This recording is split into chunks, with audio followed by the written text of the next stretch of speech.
Hey guys, this is Dr. Hub. In case you haven't subscribed, please do subscribe for updates. Now let's look at the growth factors. The growth factor receptors and also the associated tumors. So what does it involve? The first is the category of EGF. The EGF is the receptor family. It includes the proto-gene, proto-oncogene, that is the ERBB1 as well as ERBB22. Now activation of mode of action, it includes a mutation as well as the amplification. So it has a mutation, it has amplification. Now what is the associated tumor in this case?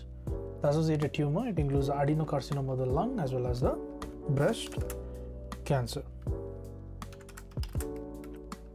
Now what is FMS? The FMS-like receptors such as the kinase 3.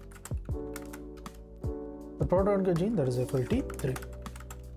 The mode of activation will be the point mutation. Associated tumors includes the leukemia and the receptor for the neurotrophic factors. So this involves the RET. Next comes the mode of activation, that is a point mutation. Mode of activation is a point mutation. So associated tumor will be the multiple endocrine. Is associated tumor multiple endocrine neoplasia. And there's a 2A and B. There's a familial medullary thyroid carcinoma. Now next we have the PDGF receptors. So the proto-oncogene will be the PDGF-RB, and the mode of activation will be the overexpression and the translocation. So overexpression as well as there is a translocation.